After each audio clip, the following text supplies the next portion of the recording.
Howdy everybody, Dr. Andy Woods here. I'm the pastor teacher here at Sugarland Bible Church. This is Pastor's Point of View number 321. This is being released on September the 27th, 2024. And as you can see from our preview slide here on PPOV 321, we've got an ambitious agenda.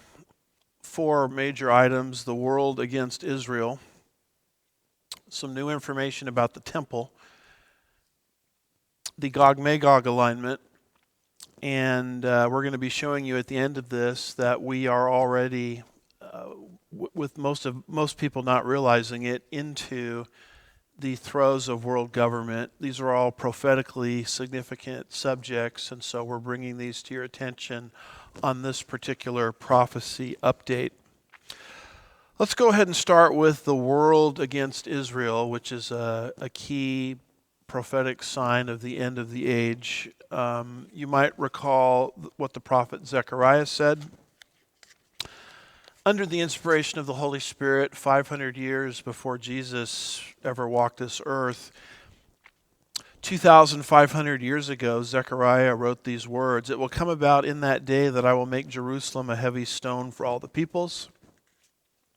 All who lift it will be severely injured, and the nations of the earth will be gathered against it."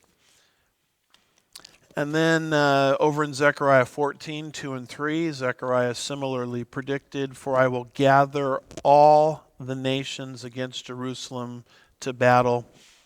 The city will be captured, the houses plundered, the women ravished, half the city exiled, but the rest of the people will be not cut off from the city." These are very clear indicators prophetically that by the time you get to the end of the age, in that season of human history just before the second advent of our Lord, the entire world is going to be united against the city of Jerusalem in particular, and the nation of Israel in general. And so I'm here to tell you folks that the stage is clearly being set for the fulfillment of these prophecies as the propaganda machine, like I've never seen it before, is turning against Israel. You may have heard of this recent pager incident. Let me bring you up to speed on that. And the reason I'm sharing this with you is the world is saying that Israel is the bad guy here, and Israel is somehow breaking some kind of international law, some kind of code of conduct, violating the Geneva Convention in this pager incident, and none of it is true. It's propaganda. Israel was within her rights to do what she did. So to help us with that, I have this article from hallindsay.com, September 22nd, 2024. The title of it is "The UN, United Nations." Israel refers to the United Nations as the United Nothing, by the way. That's how they define UN. Attacks Israel. So here's what the article says. It says, "A few months ago, Hezbollah leaders switched from cell phone-based communications to pagers and walkie-talkies.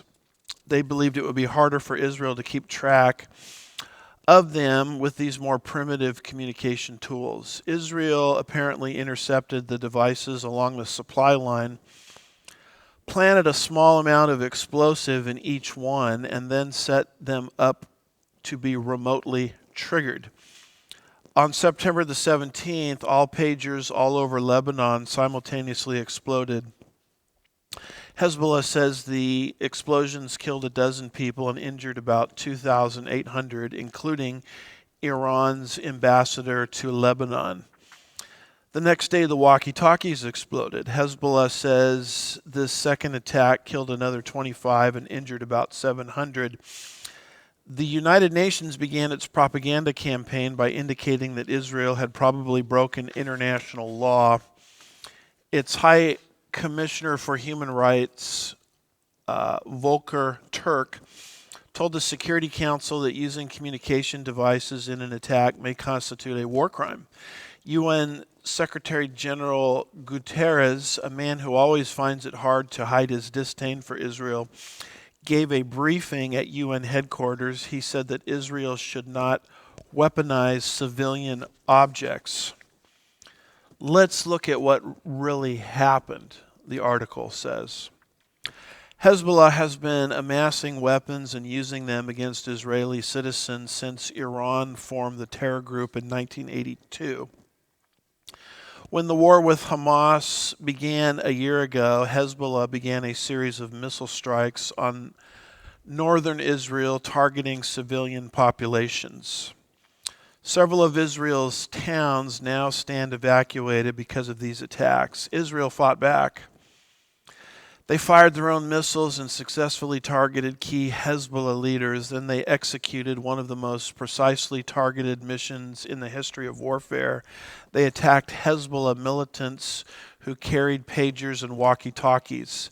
They did not attack civilian devices, but communications devices used as tools of war. Hezbollah claims that Israel hit civilians. That may be true, but that was not carpet bombing. This was a surprise attack on militants who had specifically targeted civilian population centers in Israel. War is a horrible and ugly thing.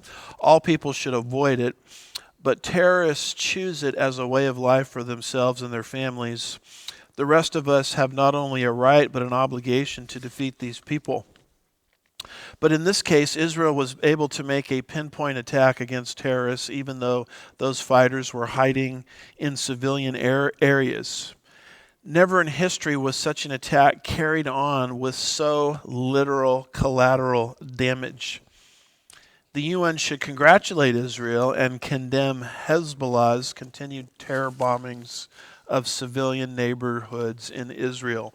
So because of this whole incident, the United Nations is essentially arguing that Israel violated the Geneva Convention, international law, by planting these explosives in civilian devices. These weren't civilian devices. These were tools that terrorists committed to terrorism were using to communicate with each other. And so that's the whole story of what Israel just did with these pagers and walkie-talkies. Something that the mainstream media is not bringing to our attention. With all that being said, what people are trying to argue is that Israel must be violating some kind of international law.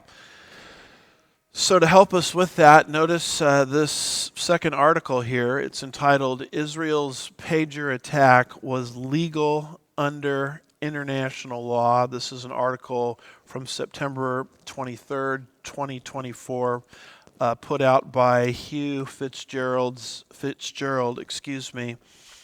of Jihad Watch. The article says, John Spencer, Arsen Ostrovsky, and Mark Goldfeder made the overwhelming case for the legality of Israel's sabotage of Hezbollah's pagers and walkie-talkies. Some so-called experts like Ken Roth, the former head of Human Rights Watch, and New York Congressman Alexandria Ocasio-Cortez have immediately and reflexively rushed to condemn Israel for violating international humanitarian law, including unlawfully using booby traps. But what does the law actually state? See, here's the propaganda machine at work. Here comes AOC, a member of the squad, condemning Israel. Israel must have violated some kind of international law. But is that true? These legal experts have looked into this. Continuing with the article, generally speaking, under Article 7 of the amended Protocol 2 of the 1980 Convention of Certain Conventional Weapons, the use of booby traps in communication devices are indeed limited or prohibited in certain situations. There is, of course, an overriding caveat, which is that pursuant to Article 52 of the additional protocols to the Geneva Convention 1, such acts are permissible in circumstances where the objects in question are no longer used for civilian purposes. In this case, the pagers and handheld devices were distributed specifically to Hezbollah operatives, were being used for purposes of communicating, planning, and conducting operations. As such, they immediately ceased to be considered civilian objects and became legitimate military targets. The article says the pagers and walkie-talkies were distributed only to Hezbollah operatives, and not even to all of them. They were only given to the high-ranking escalons. I'm having some problems with my pronunciation here. Echelons, there we go. Some 4,000 of Hezbollah's total manpower of 60,000. They were not used by civilians, but only by Hezbollah's upper ranks for the purpose of communications, planning, and conducting operations. Hezbollah had limited distribution of the pagers and walkie-talkies to fewer than 10% of its members. Those in the upper ranks responsible for planning and conducting attacks on the Jewish state were those that had these particular pagers and walkie-talkies. Clearly, the IDF, that's the Israeli Defense Force, knew that all those who had been given these pagers and walkie-talkies were military men. It was they alone whom the IDF and the Mossad intended to harm. Putting a stop to the massive daily rocket barrage was a legitimate military objective to be furthered by killing or wounding large numbers of enemy combatants. The wounding of more than 4,000 members of Hezbollah will not end these barrages, but should reduce their number. In addition, 2 children died, apparently because they were standing near the pagers when they went off. They, of course, were not the target. The children were not the target, but the collateral damage that occurs in all wars. Given the obvious importance of the military objective with the small number of civilian dead, the pager capper meets the test of proportionality. So these targeted communication devices, number one, were not civilian devices. Number two, Israel did not target innocent children and civilians, although Hezbollah routinely does that. And number three, the explosives in these devices were only targeted not to Hezbollah as a whole, but to the upper ranks of Hezbollah. So despite the propaganda machine from the UN, despite the propaganda machine from the likes of AOC, decrying Israel, that Israel violated, some kind of international law, some kind of humanitarian law, legal experts have actually looked at this, and Israel has violated no such law. In fact, what they did was completely legal, above and beyond the call of duty, given the laws of warfare that are currently on the books. So just keep this in mind when you hear the world, condemning Israel because of this Israeli pager attack. With all of that being said, I want to continue to talk about how world opinion is turning against Israel. I have a couple maps to show you. Most of you that follow our broadcast have seen these maps several times. That area there, inappropriately titled the West Bank, that's the name of the game in the international world. The whole world essentially wants Israel to take that territory and give it to the Palestinians or create some kind of international zone. Here's a second picture of it. This area is better labeled Judea and Samaria.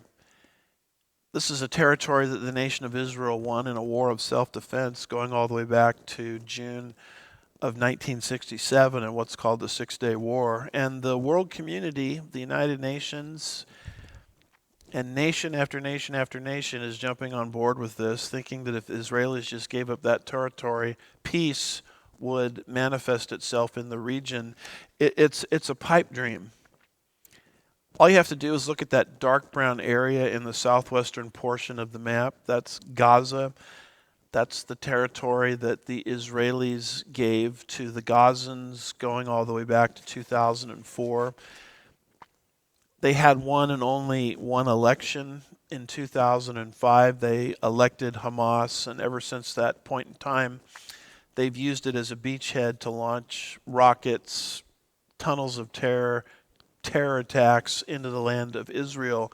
They used it to create a terrorist zone, in essence, within Israel's borders. And if it didn't work very well with Gaza, why in the world would anybody in their right mind think that giving them that lighter brown area called the West Bank or Judea and Samaria, would somehow result in peace in the region? I mean, if they turn tiny Gaza into a terrorist camp, what do you think they're going to do with that lighter brown area called Judea and Samaria, flippantly referred to as the West Bank by the international community? But nevertheless, the name of the game of these nations in their drunken state is for Israel to relinquish that territory. If you did that, as you recall from the map, you would take Israel's width and you would reduce it to less than 10 miles, which would put her in a totally indefensible position. And I want you to know that Kamala Harris, who is currently, as I record this, the Democratic nominee, although she's really not the Democratic nominee because she never won a single primary. The Democrat primary voters voted for Biden-Harris, not Harris-Biden. And when it became apparent that Joe Biden's mental incapacity at the first debate with Donald Trump was not going to do very well as their nominee, they threw him out. They formed a coup against him, Biden, and they put Harris in instead. So now the ticket is Harris on the top, Walz on the bottom, when the truth of the matter is not a single Democrat primary voter, voted for that ticket. So it's very interesting to listen to the left all upset that Donald Trump is going to somehow, destroy democracy, uproot democracy, when what did the Democratic Party just did through the selection of Harris as the nominee? But I digress. Harris is on record in the first debate calling for this two-state solution, which will be a disaster, in her first debate with Donald Trump. Tim Walz, the governor of Minnesota, her VP running mate, has called for exactly the same thing. Here's something that I found recently on X. It says Tim Walz just sided with Hamas caucus. Wow. And it's a long quote, so I won't read the whole thing to you, but it's a transcript, in essence, describing Walz's exact words. He says, we need to continue, I think, to put the leverage on to make sure we move towards a two-state solution. At the end of the quote, he says, and we've said it and continue to say it, getting a ceasefire with the return of the hostages and then moving towards a sustainable two-state solution is the only way forward. So Harris and now her VP Walz are clearly calling for this two-state solution. Again, I would say the two-state solution was Gaza, which didn't work very well because it was from Gaza that the horrific events of October the 7th of last year took place. Had Hezbollah, Hamas not had that beachhead in Gaza, the events of October the 7th wouldn't have happened. But Israel, by giving that territory to the Gazans, so-called, October, actually going all the way back to 2004, laid the foundation for the events that we just saw October the 7th, 2023. And so the foolishness of the world is thinking that Israel needs to give up that larger territory called the West Bank, called Judea and Samaria. The Harris campaign is completely and totally on board with that policy, and based on the quote I just read to you from her running mate, Tim Walz, they're completely on board with that as well. And so what is happening is the world is turning against Israel exactly like God said it would in the last days. Should Walz and Harris, or Harris and Walz, be elected, even the United States itself will be pursuing policies which are counterproductive to the defense, the self-defense of the nation of Israel. We also have this article from Reuters, September the 9th, 2024. It says, the UN is likely to vote next week on the push to end Israel's presence in Palestinian territory. Now, this article is a little bit dated because the UN has already had their vote. I'll explain that in just a minute. But I want you to see the tools that they use to reach their vote, calling for Israel to withdraw its presence from Judea and Samaria. The article says the United Nations General Assembly is likely to vote next week on a Palestinian draft resolution demanding that Israel end its unlawful presence in the occupied territory, that's the West Bank, Judea, and Samaria, within 6 months. In other words, you've got 6 months to reduce your width to less than 10 miles so you can't defend yourself, is essentially what is being said here. This is what the world community thinks will bring peace to the region. The article says the key aim of the draft resolution written by the Palestinian Authority and seen by Reuters is to welcome a July advisory opinion of the International Court of Justice, otherwise known as the ICJ, that says Israel's occupation of Palestinian territories and settlements is illegal and should be withdrawn. So here comes the ICJ, which is an arm of the International Criminal Court, making a legal ruling that Israel's presence in Judea and Samaria, which they won fair and square in a war of self-defense, is somehow illegal. They're illegally occupying someone else's land. Well, you can't illegally occupy something that you own, can you? So this ruling comes out. It's a fake ruling. It's a phony ruling. It's a ruling based on politics and policy views, not on actual sources of law. Just like the idea that Israel is somehow, breaking international law in this pager incident. That's a fake legal position. They didn't violate any law. Now, people have all kinds of policy or political reasons for why Israel did what she did, but she didn't do anything illegal there, and she's not doing anything illegal here. So now with that fake ruling in place, here comes the United Nations voting on a fake ruling.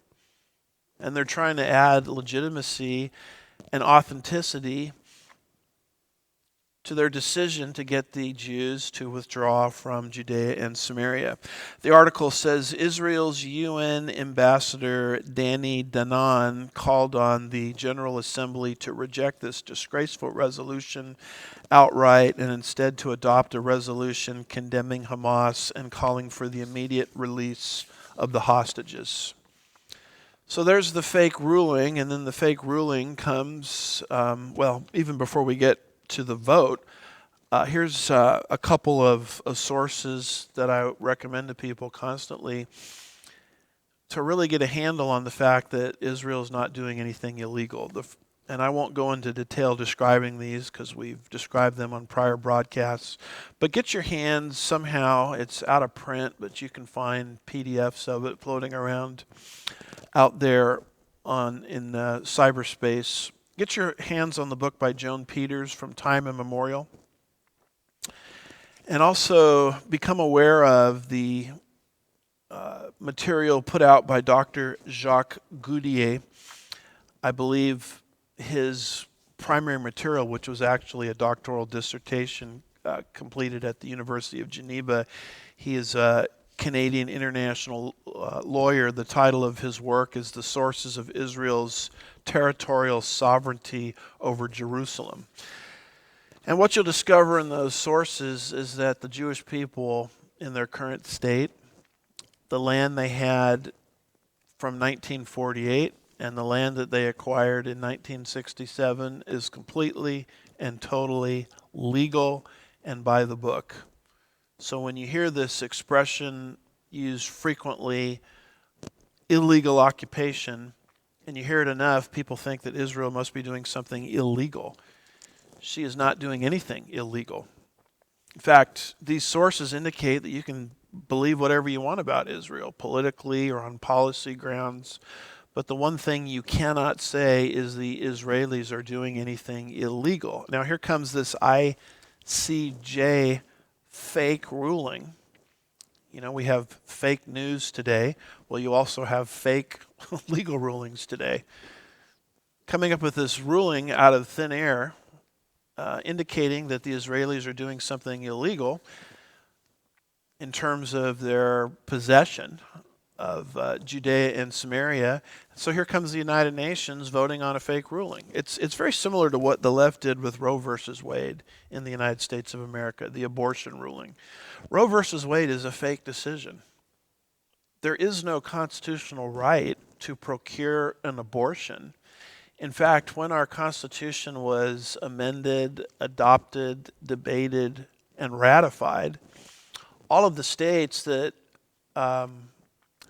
accepted the Constitution, adopted the Constitution, had laws on their books protecting the unborn. So here comes Roe versus Wade, 1972, 1973, trying to argue that somehow there's a constitutional right to have an abortion.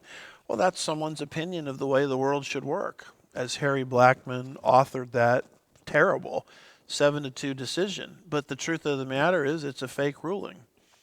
It has absolutely no basis in legal thought. It has no basis in our Constitution. And so here comes everybody now voting and creating laws stopping states from protecting those who can't protect themselves, the innocent unborn, based on a completely and totally fake ruling. That, in essence, is what the international community is doing right now to the nation of Israel. So with all of that being said, here comes the vote. Notice this article from allisrael.com. UN demands Israel withdraw to its pre-1967 borders within a year. Here comes the vote. You've got 1 year to reduce your width to less than 10 miles to make yourself indefensible. The article says the United Nations General Assembly, known as UNGA, overwhelmingly voted to adopt a non-binding Palestinian resolution calling on Israel to end without delay unlawful presence in Palestinian territory within a year or face consequences, including embargoes. Now, who are these embargoes going to come from? They're going to come from the world community. The resolution calls on Israel to withdraw from all territories seized after the 1967 Six-Day War, including East Jerusalem. Israel has consistently maintained that holding these territories is necessary for its defense and security. UNGA's resolution also called on member states to refrain from selling military equipment or weapons to Israel that could be used in Palestinian territories, and called for a boycott of goods produced in Israeli settlements in Judea and Samaria. Now, we wonder why the United States is withholding important weaponry to Israel as she's trying to root out terrorism within Gaza. Well, this is the reason. It's because of this fake ICJ ruling and United Nations vote. And now all of these woke companies, by the way, like Ben and Jerry's ice cream, will no longer do business within what's called Judea and Samaria or the West Bank. And I'm bringing all of these things to your attention because, like I've never seen before, the world is turning against Israel, which is exactly what Zechariah said would manifest itself around the time of the end.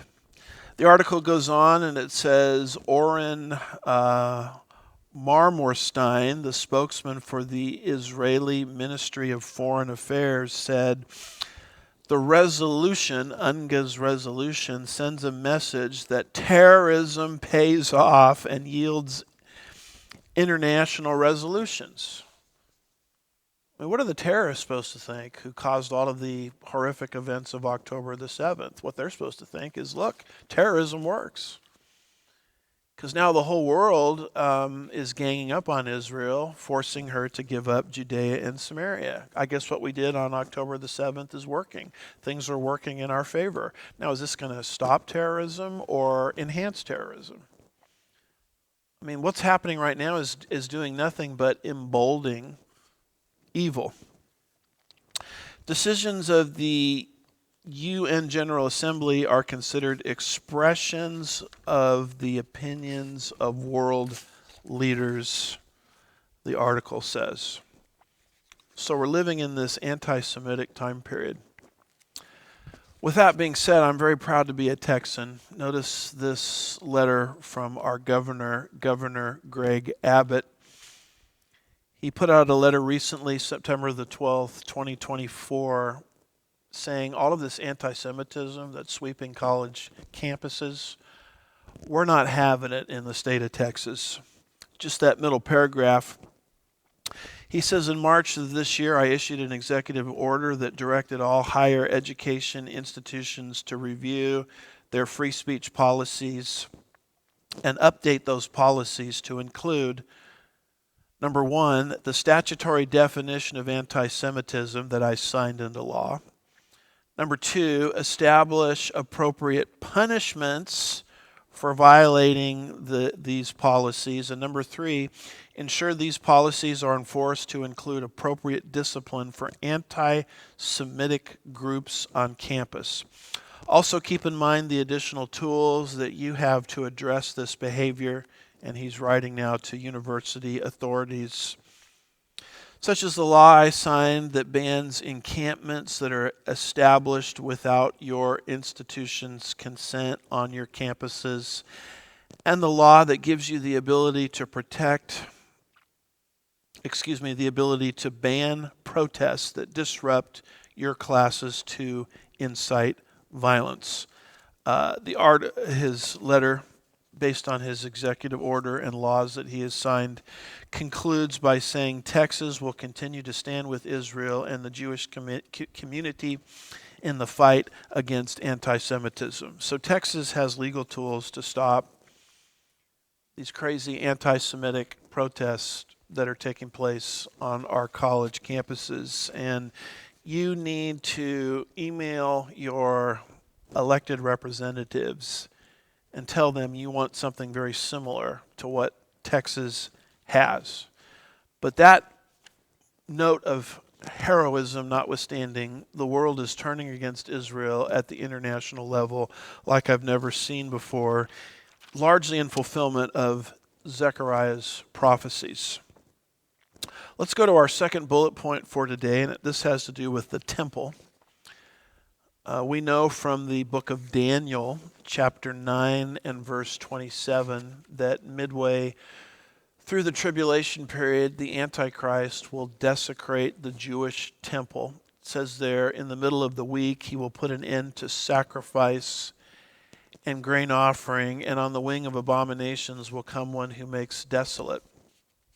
We have this little graphic, Daniel chapter 9 verse 27, which is an overview of the tribulation period, and we note that midway through the tribulation period, the Antichrist is going to desecrate the rebuilt, functioning Jewish temple. And which temple are we speaking of? There are four in Israel's history, two past, two future, and what we're speaking of is the temple that we anticipate being built very soon. Because you can't desecrate a temple that doesn't exist. It would be temple number 3.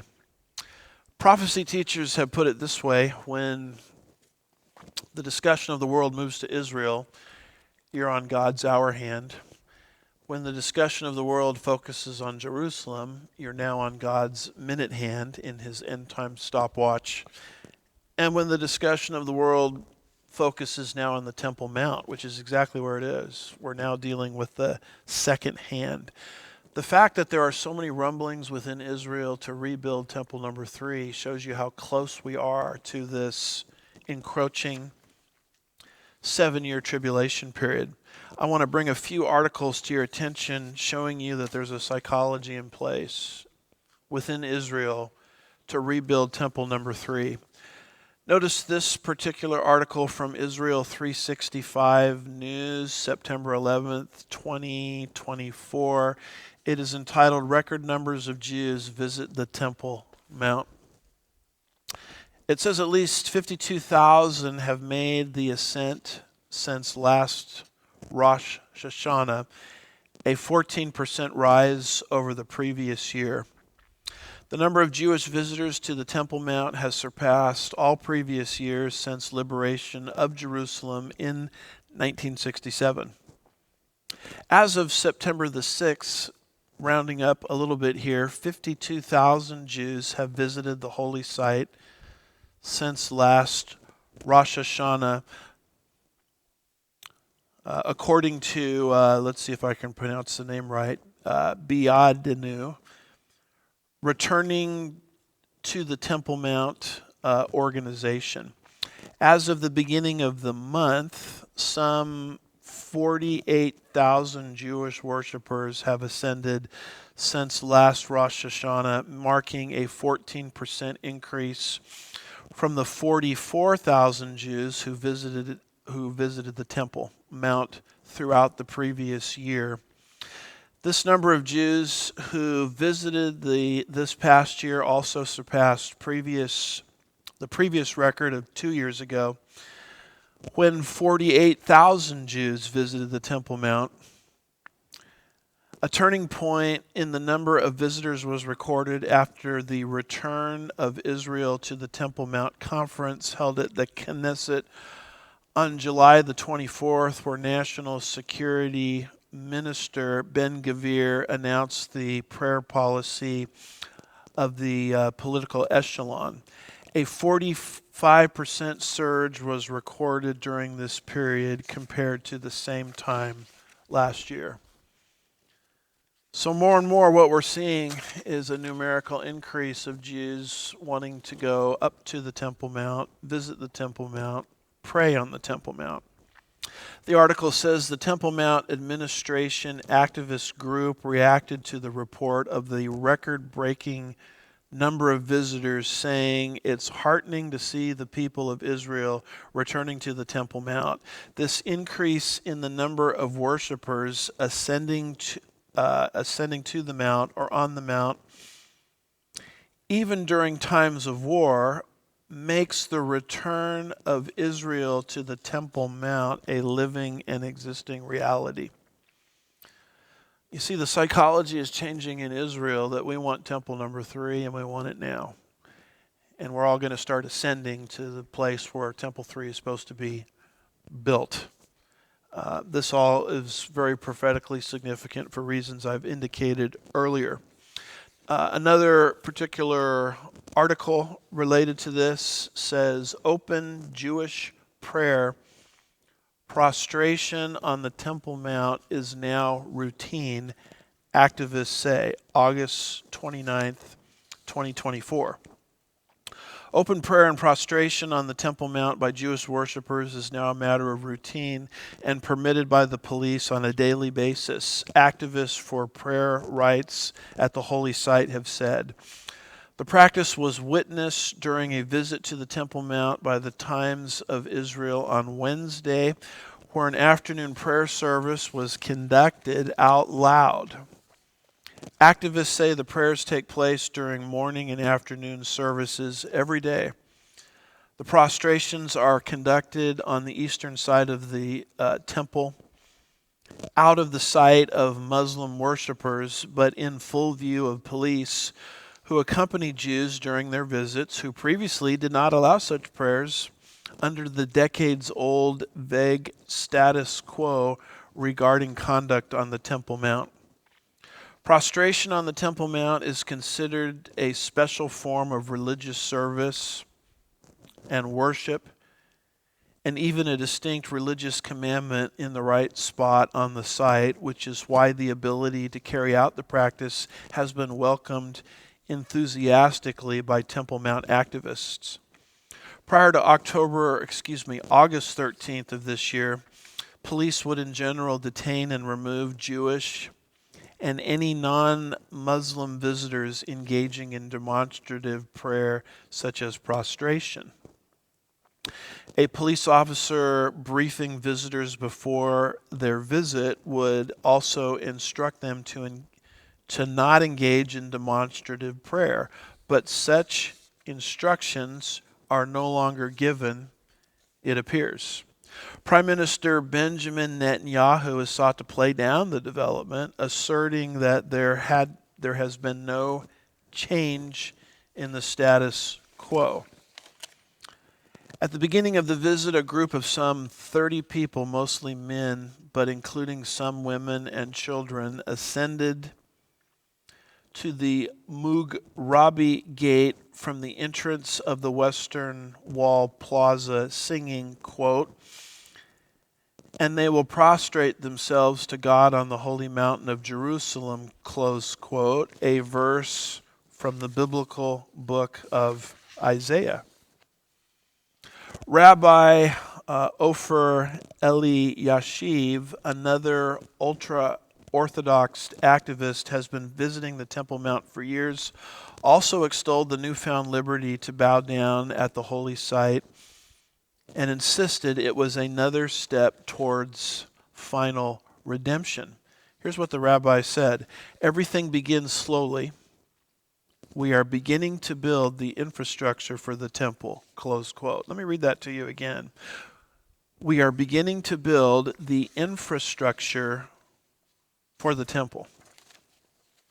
So these prayer vigils that are now taking place by the Jews on the Temple Mount, this record number of Jews now ascending to the Temple Mount, these are all prophetically significant according to the article, because they furnish the infrastructure for the temple. What temple are they talking about? They're talking about temple number 3, a temple that will be, prophetically speaking, functioning and up and running by the midpoint of the tribulation period. In fact, these things now are becoming so dominant within the land of Israel, the city of Jerusalem, that it's proposing a security risk. The Muslims don't like the fact that this is happening, because in their minds, Jerusalem, the Temple Mount, is really the third holiest site within Islam. It's the place where Muhammad ascended back to Allah on a steed named Barak. And so the Muslims don't like what's going on, and everybody in Israel is kind of trying to, leadership-wise, Netanyahu, play this down. We've still got status quo. We're still operating by the old rules, even though everybody knows they're not operating by the old rules, to prevent inflaming Islamic wrath.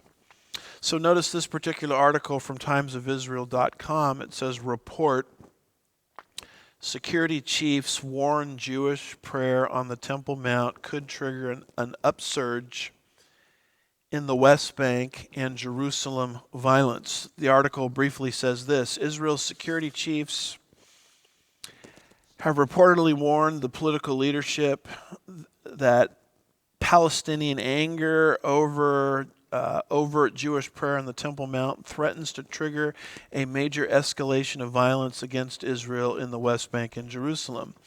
The security establishment has waved a red flag to alert the political echelon to the growing danger, Channel 12 reports. The TV report says the security establishment is concerned that the police are not enforcing the status quo that outlaws Jewish prayer at the contested holy site. That prayer is now routinely tolerated, and that some Jewish worshipers prostrate themselves in prayer on the Mount.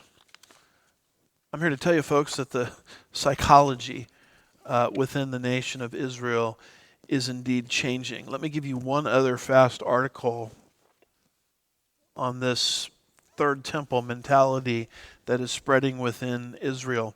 This is actually a critical piece. It's from haaretz.com, where these authors in this August 29th, 2024 piece don't like what's happening. But the title of this article was Now in Power. Israel's messianic far right is dead serious about rebuilding the temple. That's the title of the article. Ben-Gvir's visit to Jerusalem's Temple Mount this month, his demand to allow Jews to pray there, and his call to build a synagogue on the site constitute an act of deception, this article says. It conceals an orderly three-stage plan to seize control of the site and build a new temple. In other words, this critical piece is against what the so-called far right within Israel is doing concerning the temple number 3. Says we see through the deception. We see what you're doing. All you're doing is putting together a 3-step plan for the rebuilding of temple number 3. You're putting into existence the infrastructure for the rebuilding of temple number 3. They say it conceals an orderly 3-stage plan to seize control of the site and build a new temple. The demand for Jews to be permitted to pray on the Temple Mount, what Muslims call Haram al-Sharif, covers up a long-term goal to demolish the Al-Aqsa Mosque and establish in its place a third temple, close quote. That's what Israel's opponents are saying about this, all while Netanyahu is trying to argue that the Jordanian rules going back to 1967 regarding Jewish visits to the Temple Mount have not changed at all. So we're living in a time period where not only is the world turning against Israel, just like Bible prophecy says, but we're living in a psychological climate where the Israelis very much want to rebuild temple number 3.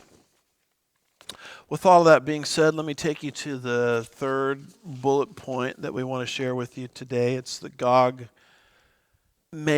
alignment. I'm going to make a few comments about Turkey, Russia, and Iran, all playing a role in the Ezekiel 38 and 39 invasion predicted by the prophet Ezekiel 2,600 years ago. I don't have time to document that Turkey is a player in that prophecy.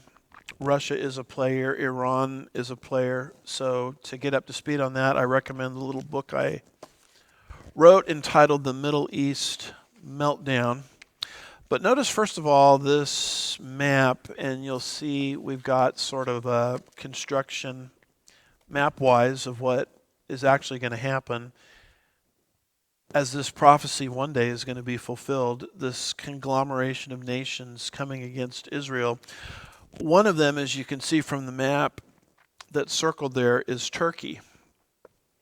Now keep in mind that Turkey was once a place that was an ally of Israel. In fact, Israelis used to take their vacations in Turkey, but Turkey is falling into political and prophetic alignment that Ezekiel predicted. Notice this particular article here from Reuters, September the 7th, 2024. These are all recent articles I'm sharing with you. The title of it is Turkey's Erdogan Calls for an Islamic Alliance Against Israel.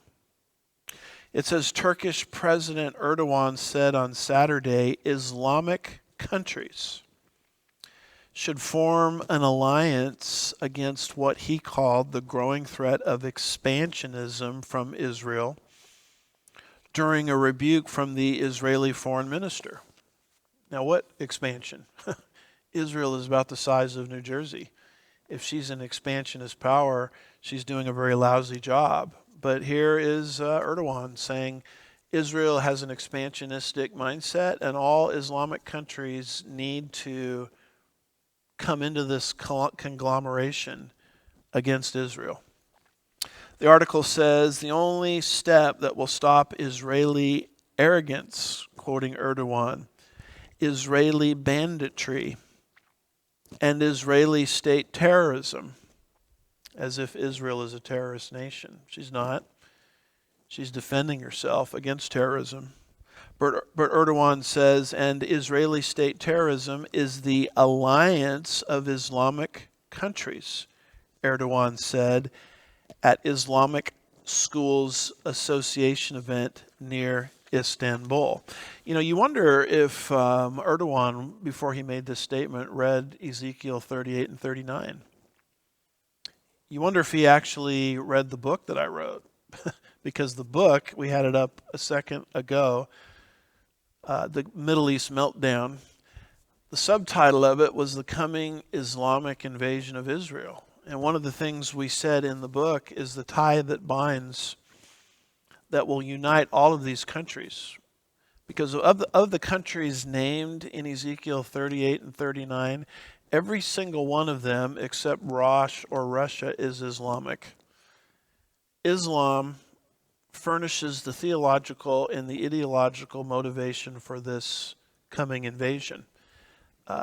Ezekiel doesn't say that because he wrote 2,600 years ago, but we can see how Islam is being used as the tie that binds to bring all of these nations against Israel in the last days. Islam is far more than a religion. It's a world conquest ideology. And Islam currently thinks that Jerusalem and the Temple Mount is their holy site, their third holiest site between Mecca and Medina. They have because of the spread of Islam throughout the Middle East and the world for that matter, they now have a theological and an ideological reason to invade Israel. We've been arguing that, saying that for a long time, and here comes Erdogan from a country where Israelis used to take their vacations, saying the whole Islamic world needs to unite against Israel. It shows you how close we are to this end time invasion. It becomes another, how shall we say it, sign of the times. Notice this map here. We have Rosh or Russia circled as one of the predicted invaders in Ezekiel 38 and 39. So with that being said, it's no surprise to run into this article from Reuters, September the 16th, 2024. It says, Putin orders Russian army to become the second largest after China's at 1.5 million strong. Russia President Vladimir Putin on Monday ordered the regular size of the Russian army to be increased by 180,000 troops to 1.5 million active servicemen in a move that would make it second largest in the world after China. According to data from the International Institute for Strategic Studies, a leading military think tank, such an increase would see Russia leapfrog the United States and India in terms of the number of active combat soldiers it has at his disposal, and be second in size only to China. What are we doing here in the United States as we hollow out our military under the Biden administration? What are we doing here in the United States as we're trying to debate what constitutes a man and what constitutes a woman, and trying to, adopt military policy so that it harmonizes with the trans, LGBTQ, etc. agenda? Well, that's what we're doing. What's the rest of the world doing? China now has the largest army on the planet, largest military on the planet, and Russia just upped its game, where now it has the second largest. So as we're debating political correctness and becoming woke, the rest of the world is preparing for war. China is on the march. is empowering herself, as is Russia. Very, very prophetically significant because China, we don't have any slides on it today, but we've talked about it before, we believe is one of the players in the end times, Revelation 9, Revelation 16, and Rosh, or Russia, is one of the players in the end time scenario. So a burgeoning, growing army and military in Russia is not surprising at all. Now, who does the leadership in Russia want to win the presidential election coming up here November the 5th in the United States of America? Is Putin in favor of Harris or Trump? Well, to quote that great theologian Gomer Pyle, who said, surprise, surprise, surprise. What we discover is that Putin is completely and 100% behind Harris. Why would America's sworn enemy be behind Harris instead of Trump? Well, she's easier to manipulate on the world stage. I mean, she's the last one to rebuild America's crumbling military. She'll be easier to work with, just like Jimmy Carter was easier to work with than Ronald Reagan back in the 1980s. So the Soviet Union was backing actually Jimmy Carter rather than Ronald Reagan. You see the exact same dynamic at work as Putin wants Harris to win. So notice this particular article from the insiderpaper.com. It says Putin backs Harris for U.S. president with a wry smile. Russian President Vladimir Putin said Thursday that he supported Kamala Harris in November's U.S. presidential election, an apparent wry remark that led to a renewed call from Washington for the Kremlin to stop interfering. Hey, Biden administration says, Putin, be quiet, you're making us look bad. Wait till we get our gal in place, and then you can say whatever you want. It says the Kremlin leader frequently comments on political and social issues in the United States, often in a mocking way.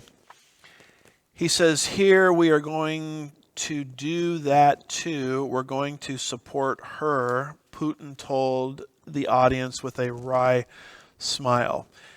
If former U.S. President Trump has imposed many sanctions on Russia, or has imposed as many sanctions on Russia as any president has ever imposed before, and if Harris is doing well, perhaps she will refrain from such actions, Putin said.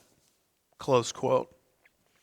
Kind of a related article here is we have Persia or Iran circled on our particular map, in addition to Russia and Turkey. Iran or Persia is one of the invaders as well. And so here's another question. Who does Iran want to win the presidential election?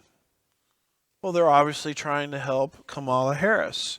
And to help us with that, notice this particular article from trendingpoliticsnews.com. September the 19th, 2024, and it says, just in, Kamala Harris exposed after Iran is caught trying to help her beat Trump.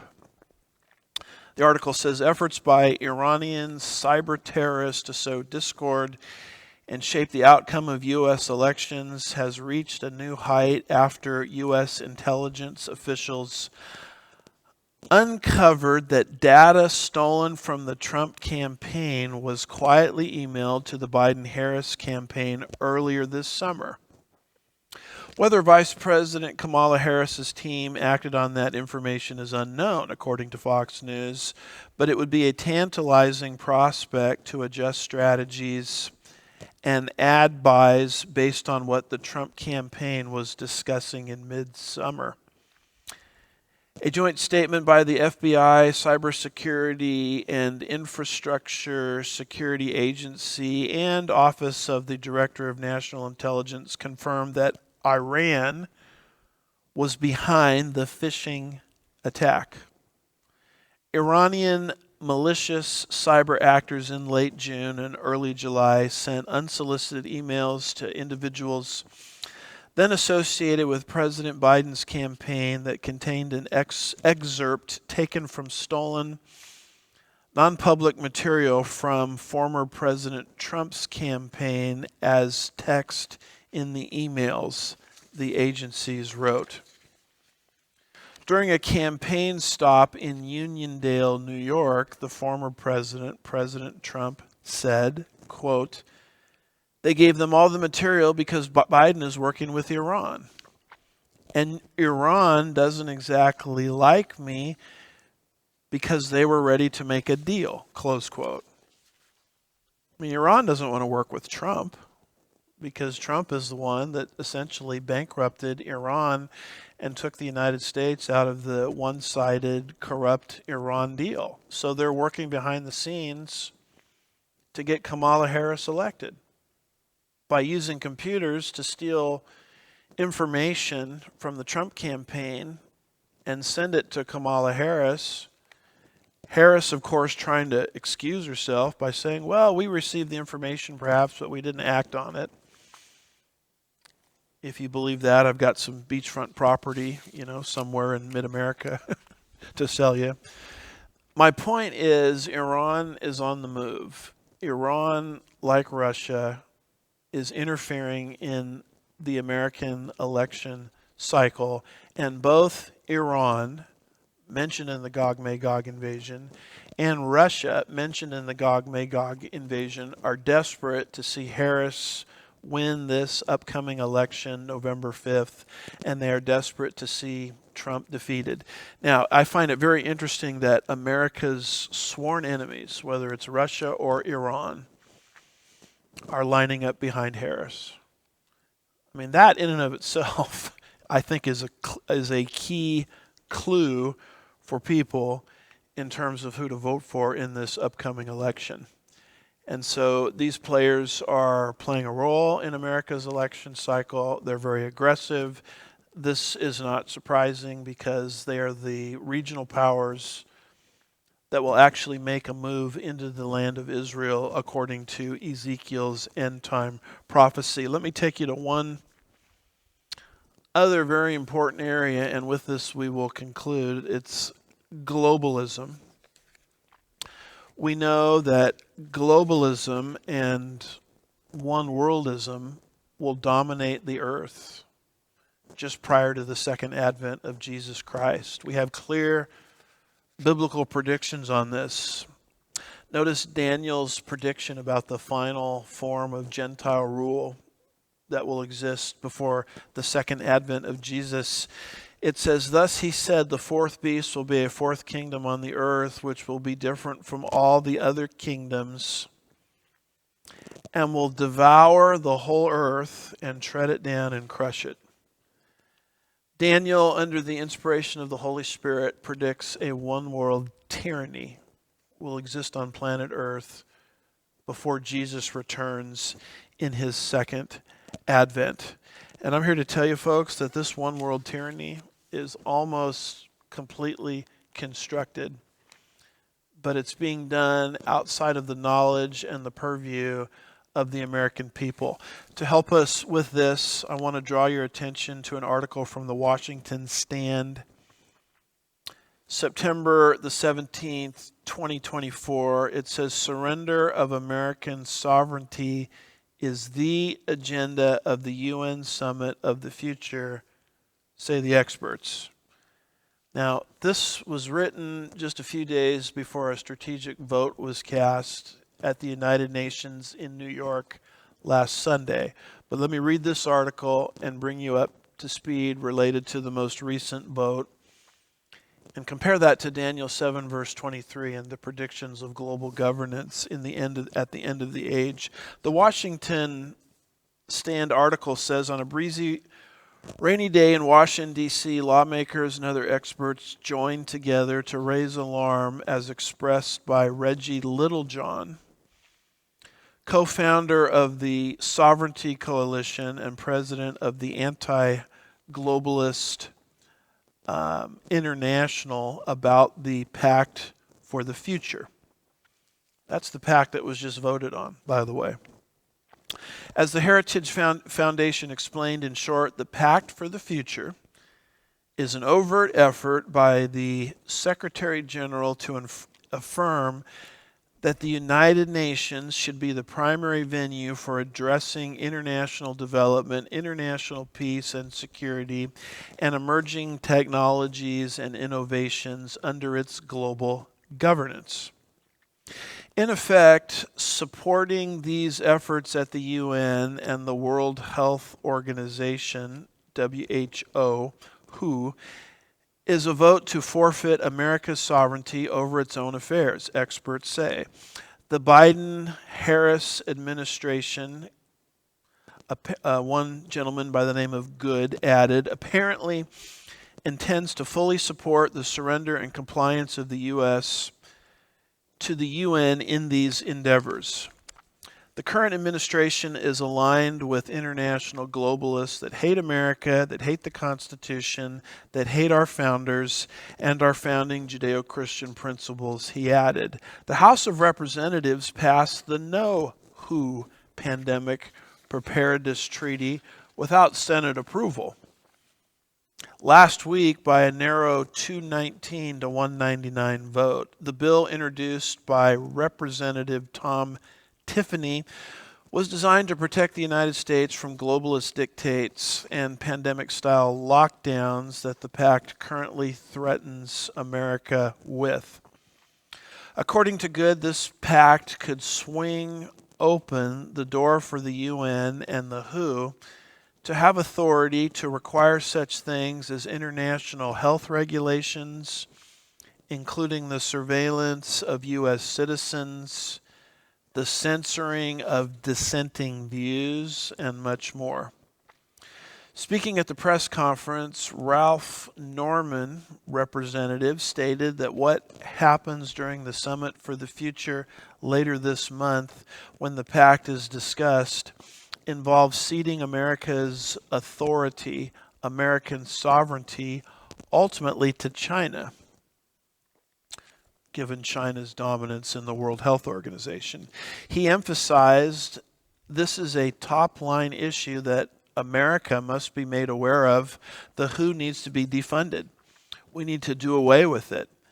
And as the Sovereignty Coalition's Frank Gaffney, former Reagan administration cabinet member, I might add, contended, quote, Gaffney being quoted, "Make no mistake about it, the surrender of our sovereignty to global government is the agenda of the UN Summit of the Future. It is unmistakably what they hope to put in train with the so-called Pact of the Future. What is absolutely infuriating about all of this," Gaffney continued, "is that most people in the media, most people in government, certainly the vast majority of Americans, have no idea that this is going on." So there has been almost a total media blackout on this. Most Americans don't even know that this vote taking away our sovereignty just took place in New York, September 22nd, September 23rd, right in there at the United Nations. I mean, even the alternative media, conservative media, had said virtually nothing about this. Andy Biggs, the article says, Republican from Arizona, he says to argue that we can't allow this administration to turn our health care apparatus to folks from an institution that has no concern for us. In other words, what this vote did is it places the power of personal decisions related to our health in the hands of unelected bureaucrats that don't share our values whatsoever. Family Research Council President Tony Perkins also voiced concern during the conference, describing the pact as a global power grab. As he noted, Brazil taking away access to the X social media platform, we covered that, by the way, on Pastor's Point of View 319, As he noted, Brazil taking away access to the X media platform is a recent example of what it looks like for governments to silence, censor dissenting voices. But in America, we cherish the First Amendment, we cherish our freedom, we cherish our families. Both are endangered under this pandemic accord. So what exactly is happening here? The United Nations last Sunday, with every single nation present, including Joe Biden himself, just voted for this pact for the future. Now, this pact for the future says in the event of a crisis, the World Health Organization, the United Nations, headed by socialists and communists, essentially takes over the world. It's a pact which transcends the sovereignty of the United States. What you post online, controlled by one person, one man who's in control of the United Nations. Intimate details about things to take into one's body is now controlled by the United Nations, by one man in the event of an emergency. And so this actually is, I believe, the story of the decade. And yet very few people know about it. Very few members of the media are reporting on it. There has been almost a media blackout on this subject, as we've all been distracted by, really important things like Taylor Swift. And who's Taylor Swift endorsing for president? Well, Taylor Swift endorsed Kamala Harris for president. Well, to quote Gomer Pyle again, surprise, surprise, surprise. Taylor Swift is probably a billionaire. She's not struggling with, am I going to put gas in my car or groceries on my table because of inflationary pressures? So why not just vote for the Biden-Harris agenda, which caused all of this inflation to begin with? I digress, but everybody's focused on Taylor Swift and her endorsement of Kamala Harris and a silly, ridiculous topic like that, when our attention should have been focused completely and totally on this United Nations vote, which takes away American sovereignty in the event of a crisis and puts it under the jurisdiction of one individual, who, by the way, is socialist and Marxist at his core. And so just like that, if a crisis happens, maybe it's a real crisis, maybe it's a contrived crisis, maybe it's a polycrisis, meaning multiple crises taking place simultaneously. Something wrong with the stock market, something wrong with inflation, something wrong with the economy, some kind of war breaks out, and then a more biological warfare is released into the United States. I'm not sure exactly what this crisis is going to be. Throw into the mix the bird flu. Throw into the mix monkeypox. But not just a crisis, but a polycrisis has broken out. And suddenly the World Health Organization and the United Nations has absolute control and jurisdiction over planet Earth. Oh, Americans would never acquiesce to that. Well, we just all acquiesced to it back in 2020. So what this has done is it has just emboldened and empowered the United Nations and the World Health Organization essentially to take over the earth in the event of a polycrisis.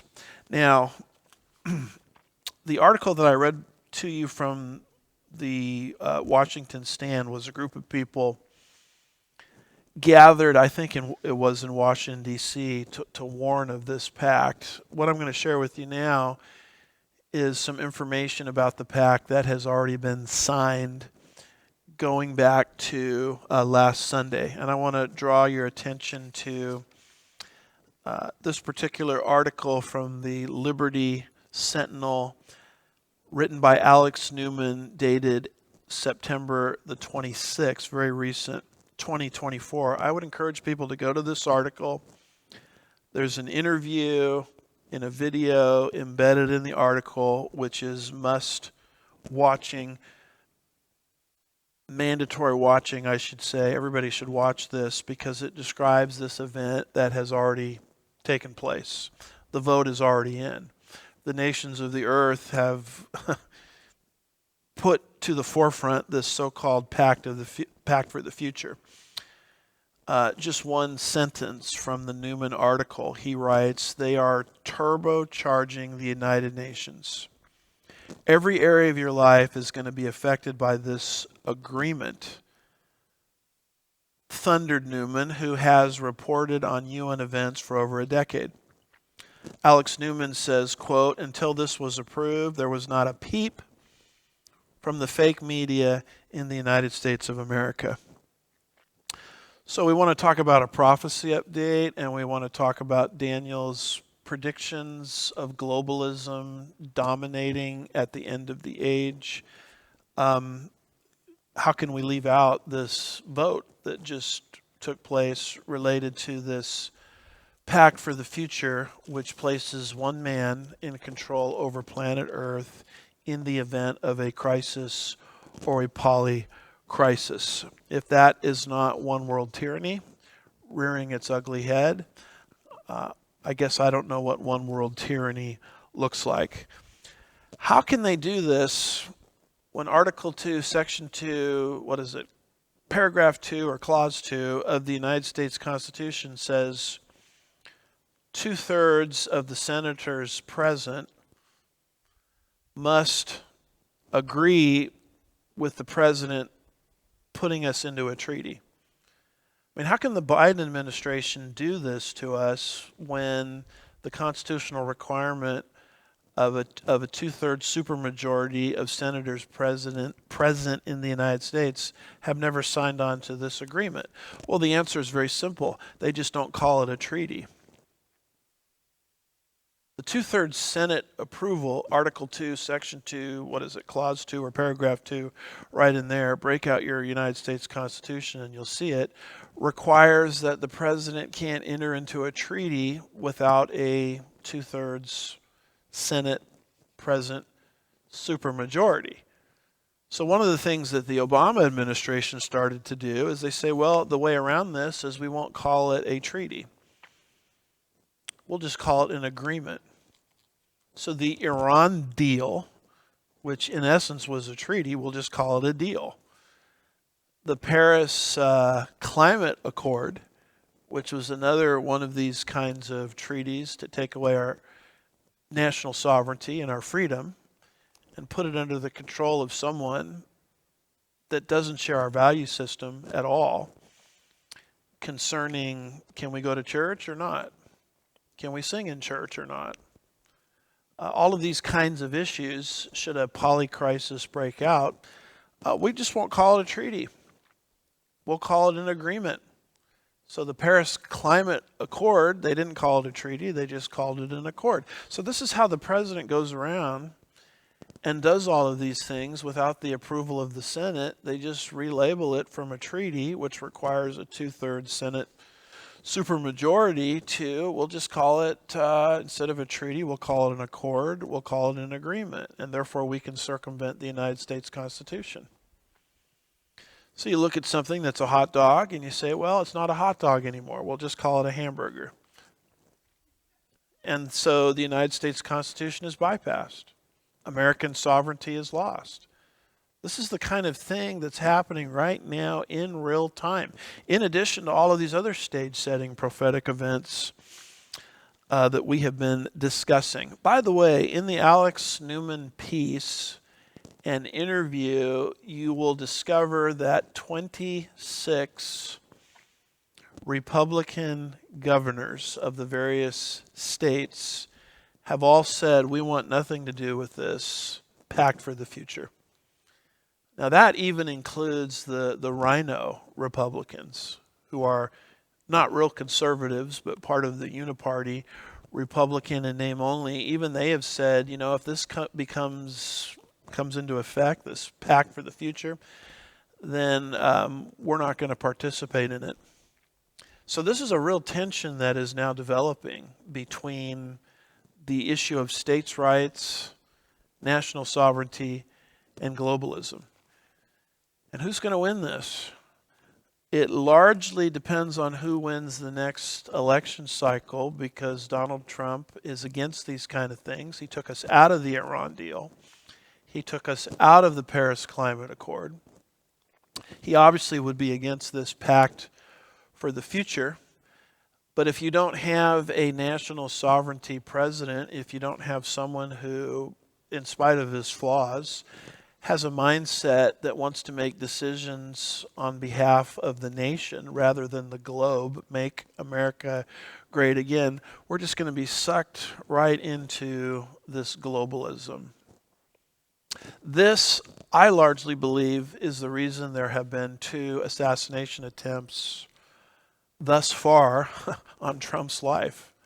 I think these assassins are connected very loosely, some way, somehow, to this globalist agenda. They've got to take Trump out of the way so the globalist agenda can be accomplished. All of these other issues that we've been talking about are sort of contributors to globalism. The borders issue, the national debt, the decline of the dollar. All of these things are sort of subcategories, sub-players, if you will, of the ultimate agenda, which is to bring in global governance. And the fact that we're even having this conversation right now at this time in human history, it shows you how close we are towards the fulfillment of God's end-time scenario. One other fast thing I'll bring to your attention, if I could. And by the way, you need to call your governors of whatever state you reside in and tell them, I want you to follow the pattern of the 26 Republican governors, and I want you to say no to keep our state out of this crazy pact for the future. Tell them, I know that this pact has been signed, and what are you as my governor going to do about it? And that's why I think even the Rhino Republicans felt pressure from the people, and they publicly distanced themselves from this pact for the future. I don't know if that's going to be enough to keep us out of this. I know one thing that will keep us out of this is people that are constitutionalists and believe in national sovereignty. You better show up and vote it in the next election cycle, or else we're going to be pulled right into world government, and your children and your grandchildren will arise before you and will say to you, why didn't you speak up when you had the opportunity to do it? Why didn't you vote accordingly when you had the opportunity to stop it? I understand that all of these things are predicted in Bible prophecy. But the Bible is very clear that we are to exert our influence as the restrainer while we're here. We can delay the decay simply by being the salt and light that God has called us to be.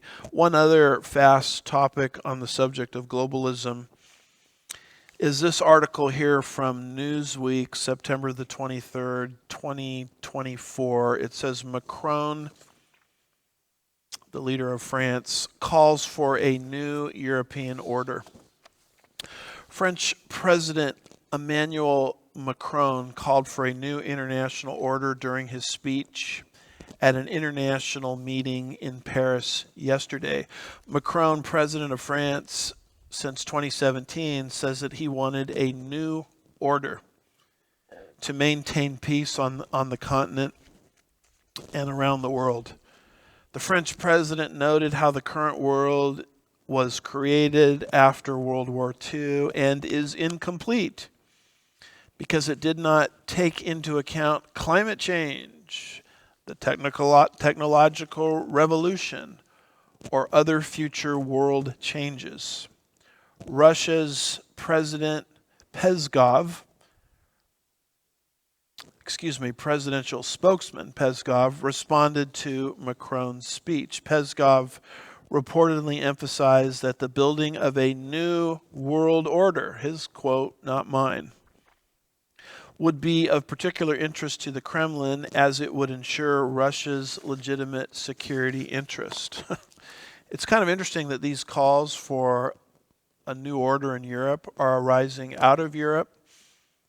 Notice this statue from the vision of Daniel chapter 2. We've talked about this statue many times. What it predicts is a new world order arising out of the cultural inheritance of ancient Rome. That's the 10 toes and the feet mixed with iron and clay. And so it's interesting how these voices within Europe, where this new world order is going to emerge from, are calling for this new European order leading to a new world order. You couple that with the vote that just transpired at the United Nations in New York last Sunday, this Pact for the Future, and you can see that we are plummeting very aggressively into one world tyranny, which is what the Bible indicated would manifest itself in the last days. Let's go ahead and sign off on this particular episode of Pastor's Point of View. We've dealt with the world against Israel. We've dealt with the psychology in Israel, paving the way for temple number 3. We've talked about the Gog-Magog alignment fitting into place. And we've talked also about the whole issue of global governance. I want to make just two very quick infomercials, if I could. I want to draw your attention to the prophecy conference that's going to be happening here at Sugarland Bible Church, February 22nd, 2025. It's an all-day conference, all-day Saturday. We invite you to come. It's going to be preceded by a Friday night banquet, February the 21st at nearby Sugar Creek Country Club. And those that speak at this conference will be sticking around on Sunday to present here at Sugarland Bible Church during our normal services. This is going to be a Faith for Final Days conference. And by the looks of things and how everything is moving, Faith for Final Days is something we're going to need.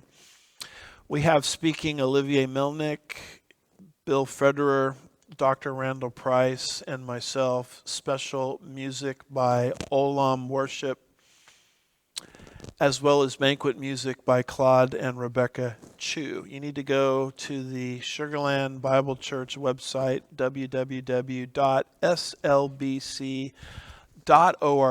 to sign up and register for this conference and register for the banquet. We hope many, many people will come and be fortified and edified with great worldview and prophetic teaching that you really need in these final hour really of Earth's history.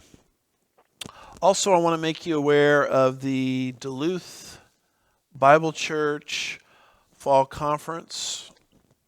There's 2 phases to this conference, and so Wednesday, October the 2nd, going into Thursday, October the 3rd, is a conference for pastors, missionaries, and church leaders, working our way through the Olivet Discourse, very misunderstood section of Scripture, Matthew 24 and 25. I'll be presenting on the parable of the talents at this particular conference, and so you see all the different speakers. Also, there's going to be several breakout sessions. I believe we have that visual on the screen there. Wednesday, October the 2nd into October the 3rd, some of the amazing subjects and topics that are going to be examined during the breakout sessions of that part of the conference.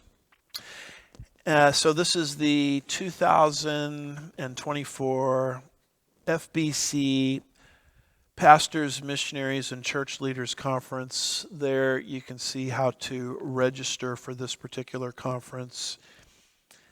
And with all of that being said, that is going to pave way to the All Believers Conference, which is going to be Thursday evening, October the 3rd, all the way through October the 6th, with all of the different presenters presenting on highlights from John's Gospel. I get the privilege of giving the opening address for that particular conference on what I would consider a heavenly genealogy from John 1, verses 1 through 18. So that conference is time sensitive. It's coming up quick, so I wanted to make you aware of it. Well, that's all we have here for Pastor's Point of View. Don't you dare miss next week, because next week we're going to be covering Mark of the Beast technology, global religion, and coming persecution. We'll see you next time on Pastor's Point of View. God bless you, and thank you for watching.